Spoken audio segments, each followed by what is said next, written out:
Hi, I'm Katie Uhlmann reporting for Katie Chats, here with the founder and CEO of the CaribbeanTales Worldwide Distribution, Francis Ann Solomon. Tell me a little bit about the festivities you have at the CaribbeanTales. Well, we've already started.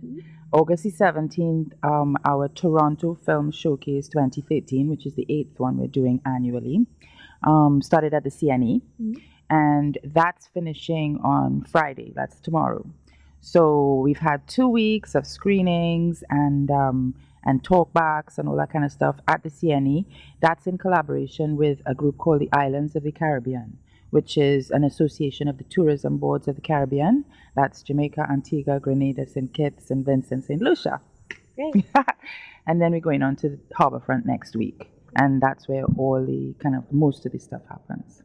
What types of films can we be expecting to be seeing?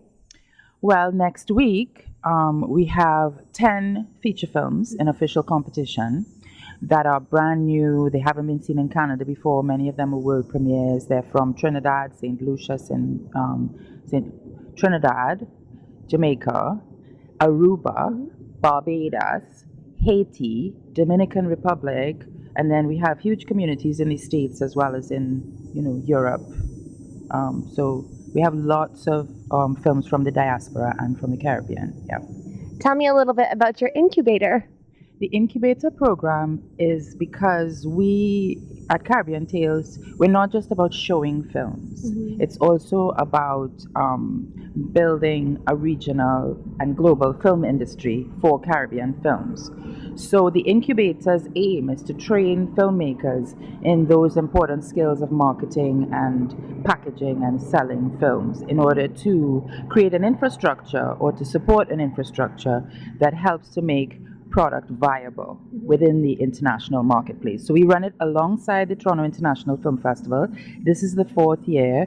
We bring 15 to 20 filmmakers from all around the region.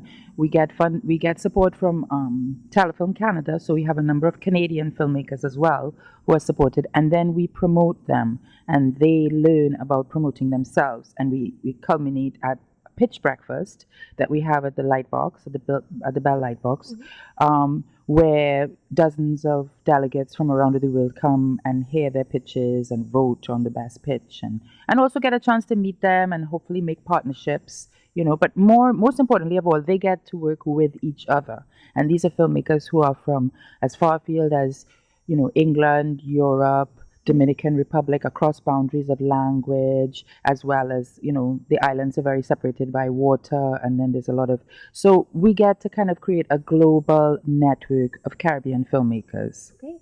How has your experience as a producer at the BBC, as well as a filmmaker yourself, helped to inspire you to get this initiative going? Well, absolutely. I mean, as a filmmaker, working at the BBC, for example, I worked at the BBC for many, many years.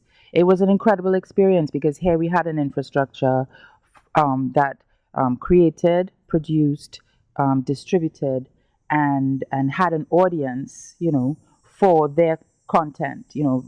British television is very much focused on its audience. It's for a British audience, and it's event television. English people watch British television ritually. They get home, they turn on their TV, they watch EastEnders, they watch their Coronation Street, they watch their programs. They're very involved, and there's a huge viewership. So for me, and then they also pay into that. Everybody who owns a TV in England has to pay what's called a license fee, and that goes back to production. So for me, it was a model of a viable industry.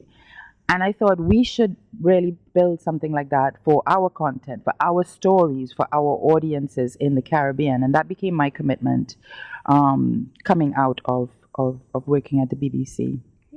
And what are your goals for the future? Well, I think we continue. Caribbean film is exploding. It's changed so much between now and what it was maybe 5-10 years ago.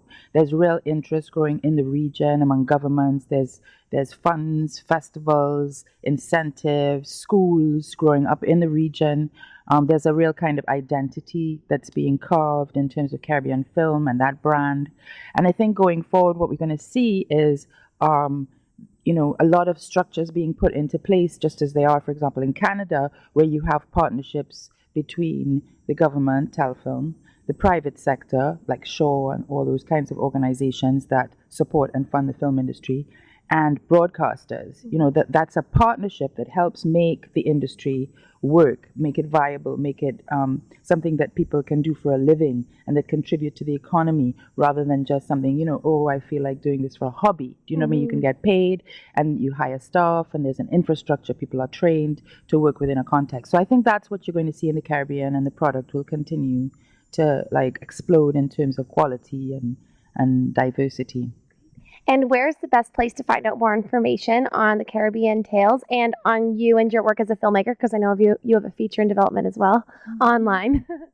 Well, for the festival, definitely CaribbeanTalesEvents.com. And I'm encouraging everybody to come out next week to our gala, which is No Bois, which is a film about stick fighting, which is like a martial art that we have in the Caribbean, like, and you know, like the karate, but it's song, dance, and march and fighting with a stick that comes from Congo, that descends through slavery to Congo. So that film is about that, and it's just an amazing film. That's on the 3rd of on the 4th, sorry. So CaribbeanTalesEvents.com, and then that's where you can get tickets and you know, find out about the festival. Thank you so much. Congratulations and best of luck with the distribution company and the festival in years to come. Thank you very much. Thank you. I'm Katie Uhlmann reporting for Katie Chats in downtown Toronto. Good.